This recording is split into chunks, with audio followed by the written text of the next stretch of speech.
Hey, what's going on, guys? My name's Tom, and I wanted to make a video about a couple things. I'm going to talk about all the new aiming settings and give you guys my opinion on what feels closest to 360. I'm going to talk about dedicated servers, the allocation process, and give you guys undisputable proof that it needs to be changed. And finally, I'm going to give you guys some proof about why the shots don't register like they used to on the 360. It's pretty much undisputable, unless you're Ace or Dursky, but you're not, so we're good. So in my last video about dedicated servers, I talked about how dedicated servers needed to be allocated or assigned a little bit better when it comes to matchmaking, because you can have 7 Europeans in a game, 1 American, and it's going to be a US host every time. So I'm going to give you guys 2 examples. The first one is going to be how it should look, and then the second one's going to be how it should never look. What you're looking at right now is actually my router. I didn't want to use Cane Enable or ComView because I didn't want to show you guys player IPs, but my router does the same exact thing, and I can show you guys the physical locations of both players and servers. So the rectangles indicate dedicated servers and the people indicate players. The big rectangle is the host. That's what's providing the most packets to and from my connection. If a player was host, their icon would be bigger. Now, everyone in this game is from the US, and this is pretty much how it should look, including myself. There's 3 players from the Midwest, 1 player from the Southeast, 1 player from the South, and then 2 guys who are sorta Western, Central, in that area, in that vicinity. So I don't know if the Illinois server would be the best bet for everybody. I think the Texas server probably would have been a tad bit better in terms of average ping. Could be wrong, but judging from the player locations, I think the Texas server probably should have been the move, but the Chicago server will suffice for a game like this. Now, let's move on to the example of what should never ever happen in this game, but it happens all too often. So the majority of players in this game are from the East Coast. We are in an 8-player game, 4 of which are living in the Northeast. And I live in Illinois, so I'm central. I'm pretty much right near them. And they're gonna give us a server that's across the country.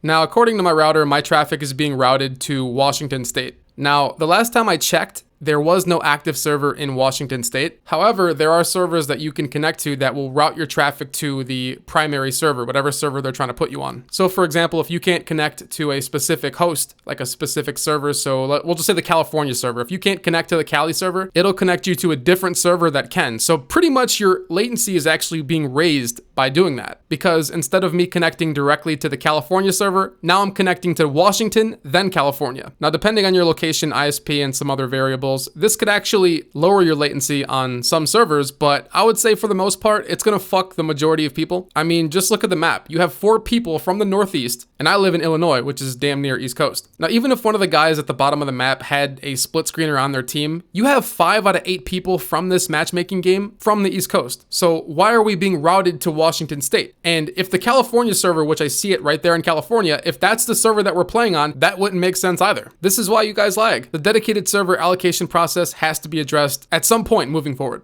Next, I want to talk about the aiming. So we got a bunch of settings, and that's cool for people who care, but I don't think the aiming is actually the issue. I think the issue ties into the aim assist. If you don't know what aim assist is, basically when you put your reticle over a player and it's red, it should kind of lock on to the player like a magnet. So I think it's called like magnetism, but basically we don't have enough of that. So people have been asking me what modern aiming is compared to classic, and basically classic is what was used on the original trilogy. It's a little bit faster. Modern is a little tighter, as I'm going to show you right now. It's the same sense. I'm playing on 1 sense, and I'm going to spin my stick, and then you'll see it's very tight. As to what I prefer classic. Just my preference. People are going to have their own opinion. I know some people are loving modern, and they have really good shots, but you'll never know unless you try it, so try both and see what you like. So I was messing around with the settings recently, and I was trying to replicate the Xbox 360 feel in terms of the controller and the aiming or whatever. Like I said, I don't think the aiming is the issue, but I was trying to replicate that feel, and I found that putting both of my dead zones to 20% kind of gives me that old school feel. I feel like maxing my dead zones out really helped my BR, because the Xbox One controller is super sensitive, so obviously having those high dead zones is going to make it so your sticks don't move as much, and that in return allows me to play on my preferred sense, which is 5. Don't get me wrong, it's not the end all be all. Like I said, I think the actual issue is the magnetism or lack thereof, but if you're looking to replicate that old school Xbox 360 feel, then try it and let me know. Now, the last thing I want to talk about is how shots register on this game. Even the pros are starting to realize that there's an issue, but recently I was looking through an old hard drive full of old Halo content, and I just had to put this somewhere in a video, because if you look at this clip, he's not leading his BR burst whatsoever. He's hitting the target, but he's not leading his shots, and that was one of the biggest things with the Bring Halo Back issue. Ace and Dursky were laughing at him, saying that he had to lead his shots and he wasn't good, but if you were close to even mid-range on a decent host, you didn't have to lead your shots. Only when you were on a very high latency did you have to lead your shots close range. If you were host on 360 or on a decent connection, you would get the same registration on that narrows clip. Now in this clip, it's kind of the same situation. The guy's close range. I'm on 10 ping. This guy's in South America, right? He shouldn't fucking do half the damage to me that he did. And I almost looked away before I got that last shot off because I thought I killed him. I know it seems like I'm being petty and I'm nitpicking, but this shit happens like every game. And don't get me wrong, I'm not trying to make any implication that I don't miss or I never lose, because I do, just like anybody else. All I'm saying is this game is nothing like it used to be on 360. Absolutely nothing. This game is not even remotely close. If I had to guess, I would guess the issue is the hitboxes and the magnetism. I think the hitboxes are a bit too small, and I don't think that players are compensated with enough aim assist for the latency that they're being forced to play on. This is very similar to Halo 5. A lot of people wanted to have a bad connection on Halo 5 because you would have more aim assist on each server. But at least on Halo 5, your shots actually somewhat counted. But anyway, that's it for me. So make sure you guys leave your comments down below. Let me know what you guys think. Like, favorite, comment, subscribe. Love you guys.